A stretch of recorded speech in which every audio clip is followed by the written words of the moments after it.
नमस्कार दोस्तों, राधे राधे, जय श्री कृष्णा। आप सब कैसे हैं? आशा करती हूँ आप सब लोग ठीक होंगे। दीप के ऑफिशियल में आप सबका स्वागत है। तो आज हम आप सबके बीच लेकर आए हैं एक प्यारा सा दर्दनाक सुहाग गीत। बहुत ही प्यारा सुहाग गीत है। आप लोग फुल वॉच करके सुनिएगा, पूरा सुनिएगा दोस्तों, तभी इसमें अच्छा लगेगा, आनंद आएगा आप सबको। तो चलिए सुनाते हैं एक प्यारा सा दर्दनाक सुहाग गीत।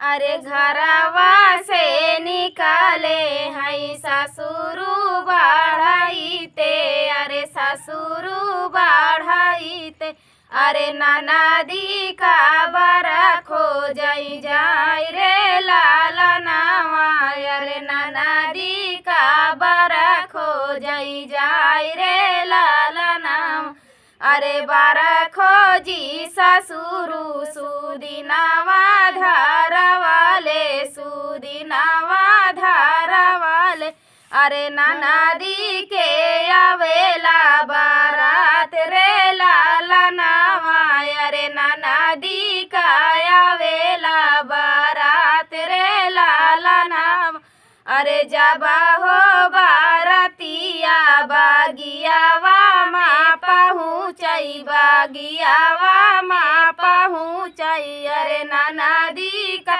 मुड़ावा पीराई रे लाला नावा, अरे ननदी का मुड़ावा पीराई रे लाला नावा, अरे जबरे बारातिया बागियावा माँ पहुँचई, बागियावा माँ पहुँचई, अरे ननदी के मुड़ावा पीराई रे लाला नावा, अरे ननदी के मुड़ावा पीराई रे लाला नावा, अरे जबा हो बारातिया दुआरावा पे पहुँचई, दुआरावा पे पहुँचई, अरे ननदी कई पेटावा पीराई रे लाला नावा, अरे ननदी कई पेटावा पीराई रे लाला नावा, अब हो बारातिया माड़वना माँ पहुँचई, माड़वना माँ पहुँचई, अरे ननदी के भाई नंदलाल रे लाला नावा, अरे ननदी के भाई नंदलाल रे लाला नावा, अरे मुहावा पे हाथ धई के हंसई रे बाजानिया, अरे हंसई रे बाजानिया, अरे ब्याह बाजाऊ की बाधाऊ रे लाला नावा, अरे ब्याह बाजाऊ की बाधाई रे लाला नावा, अरे मुहावा पे हाथ धई के हंसले बाजानिया, अरे हंसले बाजानिया, अरे ब्याह बाजाऊ की बाधाऊ रे लाला नावा, अरे ब्याह बाजाऊ की बाधाऊ रे लाला नावा, अरे मुहावा पे,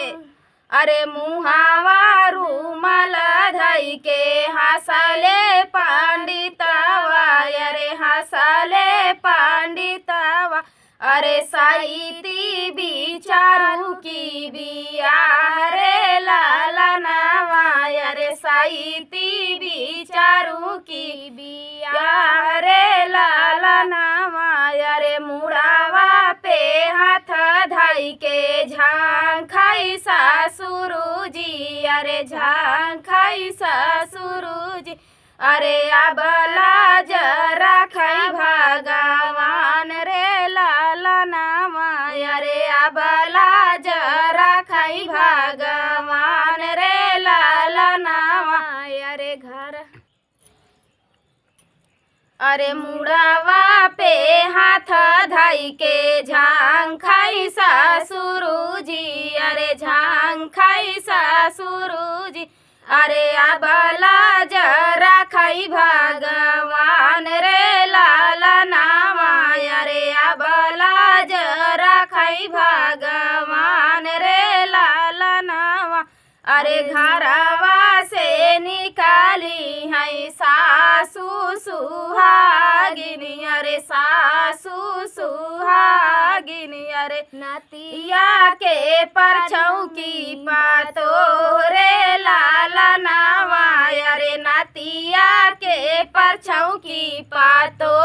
रे लाला नावा अरे कहावा बीताया बेटा दिन दुपहरिया अरे दिन दुपहरिया अरे कहावा बीताया सारी रात रे लाला नावा अरे कहावा बीताया सारी रात रे लाला नावा अरे कालज बीताए मैया दिन दुपहरिया अरे दिन दुपहरिया अरे रातिया बीताए ससुराल रे लाला नावा अरे रातिया बीताए ससुराल रे लाला नावा अरे मुहावा रुमाल धई के हंसयून करे बापाई अरे हंसयून करे बापाई अरे राखेली हाला जिया हमार रे लाला नावा अरे राखेली हाला जिया हमार रे लाला नावा। तो ये प्यारा सा सुहाग गीत आप सबको कैसा लगा दोस्तों, कमेंट में ज़रूर बताना। तब तक के लिए जय श्री राम।